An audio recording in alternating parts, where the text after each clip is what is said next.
Résolution d'une équation à une inconnue, élimination d'un coefficient. Dans cette capsule, nous verrons tout d'abord un rappel sur les principes d'égalité et sur l'élimination d'un terme constant. Nous verrons ensuite en deuxième partie la résolution d'une équation à une inconnue, l'élimination d'un coefficient. Tout au long de la capsule, nous consulterons et compléterons notre résumé. Alors, si vous ne l'avez pas déjà en main, je vous invite à aller le chercher pour pouvoir y ajouter des informations. Section 1. Rappel sur les principes d'égalité et sur l'élimination d'un terme constant. Alors, dans notre résumé, nous avions déjà inscrit des informations sur la résolution d'équations du premier degré à une variable. Nous avions vu comment éliminer un terme constant. Allons jeter un coup d'œil sur notre résumé. Nous avions vu que résoudre une équation, c'était isoler la variable, c'est-à-dire enlever tout ce qui entoure la variable. Nous avions vu comment éliminer un terme constant comme ceci. Alors, dans x plus 5 égale 9, pour éliminer l'addition de 5 ici, nous faisions l'opération contraire. Alors, nous ajoutions une soustraction de 5 unités à gauche et aussi à droite pour préserver l'égalité. Lorsqu'on disait défaire les opérations qui ont été portées à x, c'est effectuer l'opération contraire, eh bien ceci est toujours vrai, peu importe le type d'opération. Nous avions vu des additions ici et des soustractions. Maintenant, nous allons voir la multiplication de x par un certain nombre. Alors, nous ferons toujours l'opération contraire de ce qui a été porté à x comme opération. Voilà. Alors, passons à la deuxième section, la résolution d'une équation à une inconnue, l'élimination d'un coefficient. Alors ici, dans l'exemple 3x égale 12, le 3 a multiplié le x. N'oubliez pas qu'il y a une multiplication ici entre le 3 et le x. Notre but, c'est toujours d'isoler la variable. Alors, notre objectif, c'est de transformer notre équation pour arriver ici à la dernière ligne, à x tout seul égale à sa valeur. Alors, ici, nous avons 3 fois x et nous voulons arriver à 1 fois x, tout simplement parce que nous voulons avoir la valeur de x tout court, c'est-à-dire la valeur de 1 fois le x. Alors, puisque le x ici a été multiplié par 3, quelle opération pourrions-nous faire sur le membre de gauche ici pour obtenir 1x? Alors, comme nous avons mentionné dans notre résumé, nous allons faire toujours l'opération contraire, c'est-à-dire le contraire de ce que x a subi comme opération. X a subi ici une multiplication par 3. Nous allons faire le contraire d'une multiplication qui sera une division. Donc, c'est en divisant par 3 ici que nous obtenons 1x. D'accord?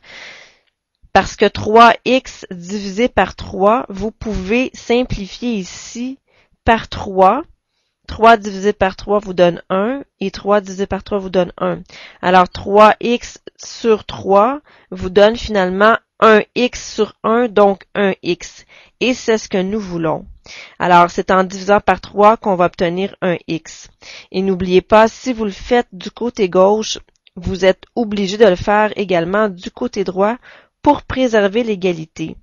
Alors à gauche, il vous reste 1x. Et à droite, 12 divisé par 3 donne 4. Alors, la réponse finale ici, c'est que x est égal à 4. Voilà. Ici, on fait la vérification. On voit bien ici que 3x égale à 12. Si on remplace notre x par 4, ça nous fait 3 fois 4 égale à 12, ce qui donne bien 12 égale à 12, ce qui est vrai. Alors, lorsque x est multiplié par un nombre, c'est-à-dire lorsque x a un coefficient, nous allons diviser de chaque côté par ce coefficient. C'est ce qu'il faut retenir. Alors ici, on vous montre une méthode pour trouver la valeur de x. Mais si vous dégagez un petit peu de la méthode et vous pensez logiquement à ce qu'on est en train de faire, eh bien, vous faites quelque chose de tout à fait naturel. Si je vous demande 3 fois quoi donne 12, eh bien, naturellement, vous allez faire 12 divisé par 3 dans votre tête pour trouver 4. Alors, la seule différence ici, c'est qu'on se donne une méthode écrite pour clarifier les opérations et pour être plus rigoureux. Mais, en arrière de cette méthode, vous voyez que l'on fait une opération très logique et très naturelle. Regardons maintenant l'exemple suivant. Nous avons ici 75 égale à moins 15x. Alors, x est placé dans le membre de droite. Nous allons le laisser à droite pour l'isoler.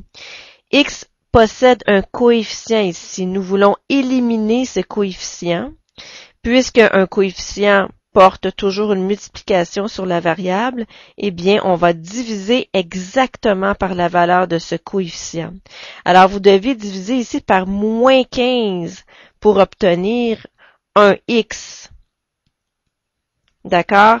Attention, ne divisez pas seulement par 15, parce que si vous divisiez seulement par 15, eh bien, ça ne vous donnerait pas ici un x, ça donnerait moins un x. Moins 15 divisé par 15 donnerait moins 1.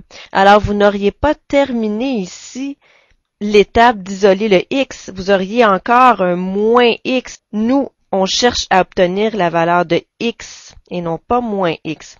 Alors, faites très attention à ceci. Il faut diviser absolument par la valeur du coefficient, exactement la valeur du coefficient. Si le coefficient est moins 15, vous divisez par moins 15. D'accord? Et on va le faire de l'autre côté aussi. On va diviser par moins 15 pour préserver l'égalité ici. Dans un premier temps, vous devez toujours regarder du côté de x et choisir l'opération à effectuer pour isoler le x. Et ensuite, vous faites cette même opération de l'autre côté. Donc, 75 divisé par moins 15 donne moins 5. Alors, x égale à moins 5. Nous allons enlever ceci car ce n'est pas la bonne chose à faire pour isoler le x. Alors, on a ici x égale à moins 5. Si vous préférez, vous pouvez réécrire la phrase dans le sens inverse. Alors, tout simplement intervertir le membre de droite et le membre de gauche en écrivant x égale à moins 5. C'est comme si vous lisiez la phrase de ce sens-ci. Voilà. Autre exemple ici, vous avez moins x égale à moins 1 tiers. Demandez-vous toujours quelle opération x a-t-il subi. Alors, x ici, il est multiplié par un moins 1. N'oubliez pas, lorsque vous voyez moins x, cela signifie moins 1 fois x. Alors, est-ce que x est isolé ici? Non, il n'est pas isolé, il est multiplié par moins 1. Nous cherchons à obtenir un x et non pas moins un x. Nous cherchons à obtenir x tout seul. Nous devons nous débarrasser du moins 1. Alors, comme on expliquait un peu plus haut, nous allons diviser exactement par ce coefficient ici pour obtenir une valeur de 1x, qui vaut finalement x. D'accord? Parce que votre moins 1 ici peut se diviser par moins 1 qui donne 1, et on peut diviser ici aussi par moins 1. Et si l'on fait une division par moins 1 du côté gauche, on doit absolument faire la division par moins 1 du côté droit. Alors, du côté droit, ça nous donne moins 1 tiers divisé par moins 1, ce qui vous donne 1 tiers. Alors, la réponse ici, x égale à 1 tiers. Si l'on fait notre vérification, eh bien, on va voir que cela fonctionne. Nous reprenons l'équation de départ, moins x égale à moins 1 tiers. On nous dit moins, alors moins, la valeur de x. Eh bien, la valeur de x ici, c'est 1 tiers. Alors, moins 1 tiers. Est-ce que c'est bien égal à moins 1 tiers? Eh bien, oui. C'est vérifié. Voilà. Donc, attention à ça. Lorsque vous avez moins x, vous devez diviser par moins 1 des deux côtés. Prochain exercice. Ici, votre x est multiplié par quoi? Il est multiplié par une demi. Alors, on va diviser par quoi? On va diviser par une demi, exactement le coefficient de x. Pour pouvoir simplifier ceci, en divisant par une demi, vous allez avoir 1 et 1. Ça va donc nous donner 1 fois x sur 1, ce qui nous donne bien x. C'est ce que l'on veut. Si vous divisez à gauche par une demi, il faut absolument diviser le côté droit aussi par une demi. 20 divisé par une demi, c'est comme si nous avions 20 sur 1 divisé par une demi. Alors, pour diviser deux fractions, comment on s'y prend? Eh bien, on prend la première fraction et on multiplie par l'inverse de la deuxième. Donc, on va multiplier par 2 unièmes. Alors, x est égal à 20 unièmes fois 2 unièmes, ce qui vous donne 40 unièmes ou 40. Voici la vérification. Alors, on peut confirmer notre réponse ici, que x est bien égal à 40. Voilà, dernier exemple avant de passer aux exercices. Vous avez ici moins x sur 3 égale une demi. Alors, quel est le coefficient de x? Bien, vous avez ici un petit 1 caché. Alors, le coefficient, c'est quoi? C'est moins un tiers. Donc, ce que l'on va faire pour éliminer ce coefficient, c'est que l'on va diviser par moins un tiers de chaque côté de l'égalité. Moins un tiers divisé par moins un tiers va vous donner 1. On simplifie comme ceci, ce qui nous donne bien un x. Et de l'autre côté, vous avez une demi divisée par moins un tiers. Alors, ça vous donne une demi fois, et on va renverser la deuxième, ça va nous donner 3 sur moins 1. Alors, x est égal à 1 fois 3, 3, et 2 fois moins 1, moins 2, ce qui donne moins 3 demi. Le moins qui est au dénominateur, nous pouvons l'amener au numérateur parce que, de toute façon, ce nombre-ci est un nombre négatif. Un nombre positif divisé par un négatif donne un négatif. Et celui-ci également. Alors, pour une réponse finale, on a l'habitude de placer le signe négatif soit complètement devant la fraction ou soit qu'on l'associe au numérateur. Alors, moins 3 demi. Faisons notre petite vérification ici. Est-ce que c'est vrai que si x vaut moins 3 demi, bien que moins x sur 3 est égal à 1 demi? Alors, moins, nous allons placer notre valeur de x ici, qui est moins 3 demi. Alors, moins qui reste là, x qui vaut moins 3 demi. Tout ceci divisé par 3, est-ce que c'est bien égal à 1 demi? Calculons ceci, moins 3 demi, ça vous donne 3 demi, divisé par 3, est-ce que c'est bien égal à 1 demi? Eh bien, 3 demi divisé par 3, c'est 3 demi divisé par 3 sur 1. Lorsque vous avez une valeur qui est fractionnaire et l'autre sous forme d'entier, bien placez-le sur 1 pour obtenir deux fractions, pour pouvoir mieux effectuer la division. Alors, 3 demi divisé par 3 sur 1 va vous donner 3 demi fois 1 tiers. Est-ce que ceci est égal à 1 demi? Nous pouvons simplifier ici les deux 3 par 3, ce qui vous donne 1 et 1. Alors, 1 fois 1, 1, 2 fois 1, 2, c'est bien égal à 1 demi. Donc, c'est vérifié. Alors, nous pouvons ici affirmer que notre réponse x égale moins 3 demi était la bonne réponse. X égale à moins 3 demi. Voilà. Alors, notre petite conclusion est la suivante. Ainsi, lorsqu'on veut enlever ou défaire une multiplication par une valeur qui a été appliquée à x, on divise le membre qui contient x par cette valeur et afin de préserver notre égalité, on doit également diviser l'autre membre par cette valeur. En d'autres mots, on doit diviser chaque membre de l'égalité par le coefficient de x, exactement, pour rendre le coefficient égal à 1. Ce que l'on veut, encore une fois, c'est 1x et non pas 2x ou 3x ou 3 demi-x. Nous voulons 1x. Passons aux exercices. Exercice 1. Résoudre les équations suivantes dans le référentiel Q. Je vous laisse effectuer l'exercice A. Isolez le X. Mettez la vidéo à pause et je reviens ensuite avec la solution. Solution de l'exercice 1.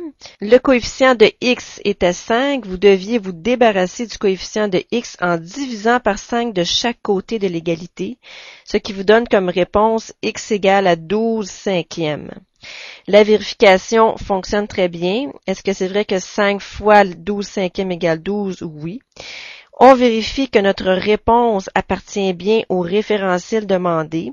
12 cinquièmes appartient bien à Q. Ça fonctionne. Alors, la solution de l'équation est 12 cinquièmes. Vous avez peut-être écrit comme réponse 2,4, qui est la forme décimale de 12 cinquièmes. C'est une bonne réponse également, mais je vous suggère de conserver la forme fractionnaire lorsque vous donnez la solution. Même chose pour le B. Vous devez résoudre l'équation dans le référentiel Z et représenter la solution sur une droite numérique. Je vous laisse faire cet exercice, mettez la vidéo à pause et je reviens ensuite avec la solution. Voici la solution de l'exemple B. Vous êtes supposé être arrivé à la réponse suivante. La solution de l'équation est moins 4. Alors, il fallait diviser par moins 1 de chaque côté de l'égalité. Et voici la représentation graphique de la solution. Voilà. Prochain exercice. Résoudre l'équation suivante dans le référentiel Q. Je vous laisse également travailler ceci par vous-même. Mettez la vidéo à pause et je reviens ensuite avec la solution. Voici la solution de l'exemple C. Le coefficient de x était ici 1/8. Il fallait donc diviser par 1/8 de chaque côté de l'égalité, ce qui vous donne comme réponse 80. Alors la solution de l'équation est 80. Voilà. Nous allons effectuer le D ensemble. Alors, toujours la même chose. Vous avez le coefficient ici qui est moins 3 septièmes. Alors, c'est en divisant par moins 3 septièmes que l'on va obtenir notre coefficient de x égale à 1. Alors, moins 3 septièmes divisé par moins 3 septièmes donne 1. Ceci se simplifie pour donner 1x. Alors, si on le fait à gauche, il faut absolument le faire également à droite. Alors, x sera égal à 15 neuvièmes. Et on veut diviser deux fractions, donc on va multiplier ici par l'inverse de moins 3 septièmes. Donc, on va multiplier par 7 sur moins 3. Ici, au niveau de la simplification, de la multiplication, on peut diviser ici par moins 3, le 15 et le moins 3, ce qui va vous donner moins 5 ici et 1 ici. Alors, moins 5 fois 7 donne moins 35 et 9 fois 1 donne 9. Alors, x est égal à moins 35 neuvièmes. Faisons tout de suite notre petite vérification pour nous assurer que la réponse est bonne. Alors, moins 3 septièmes x égale à 15 neuvièmes. Est-ce que c'est vrai que moins 3 septièmes fois la valeur de x qu'on a trouvée qui est moins 35 neuvièmes, est-ce que c'est vrai que c'est égal à 15 neuvièmes? Multiplions ceci. Nous pouvons ici simplifier par 7, ce qui vous donne 1 ici et moins 5.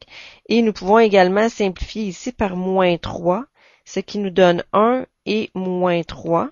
Ce qui nous donne ici pour le membre de gauche moins 5 sur moins 3. Est-ce que c'est bien égal à 15 neuvièmes?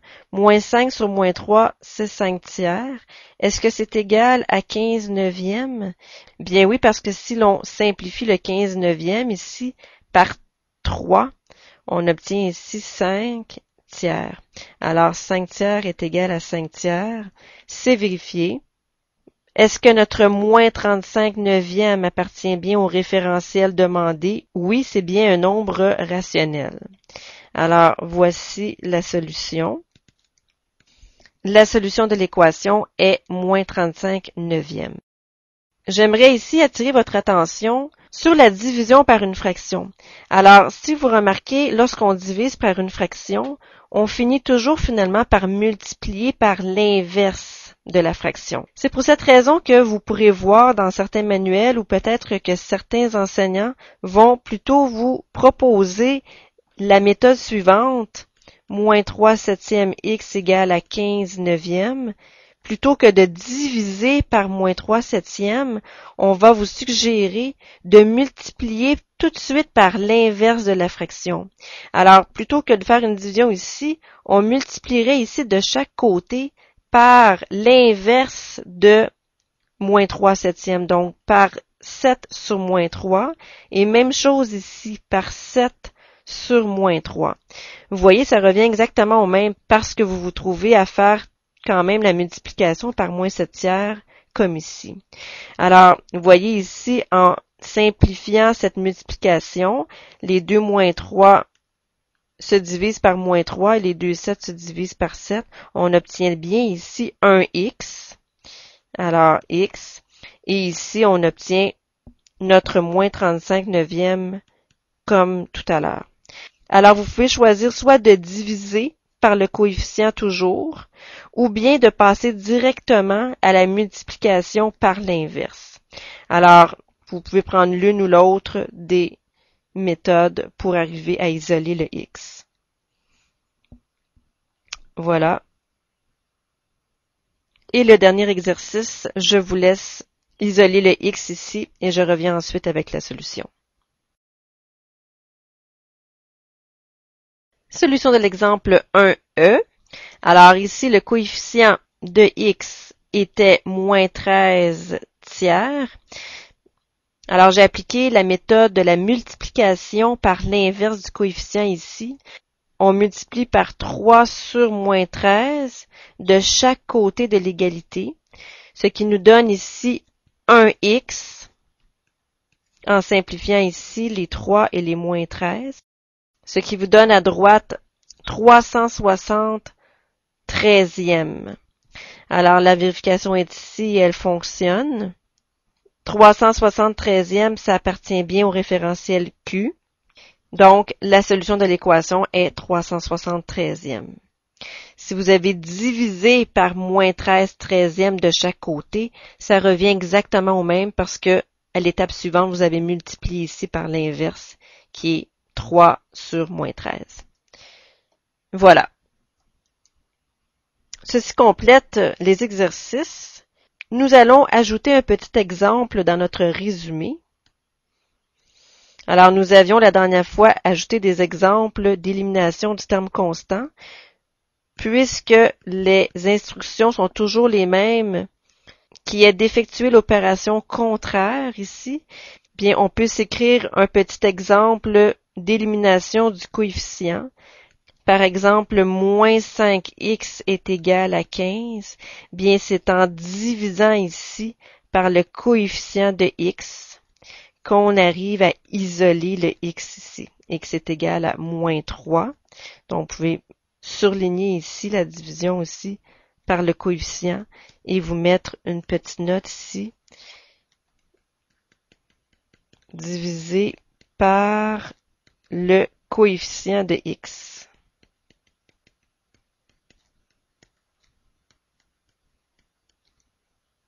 Voilà.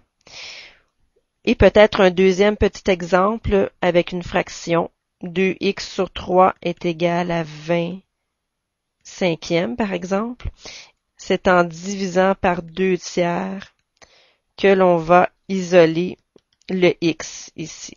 Alors, x sera égal ici à 20 cinquièmes et on va multiplier ici par l'inverse de la fraction, donc 3 demi, ce qui va donner ici x est égal à, en divisant par 2 et en divisant par 5, 6.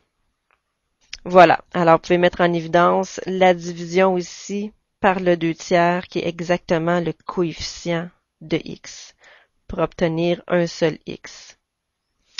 Voilà, ceci complète la capsule. Je vous souhaite un bon travail.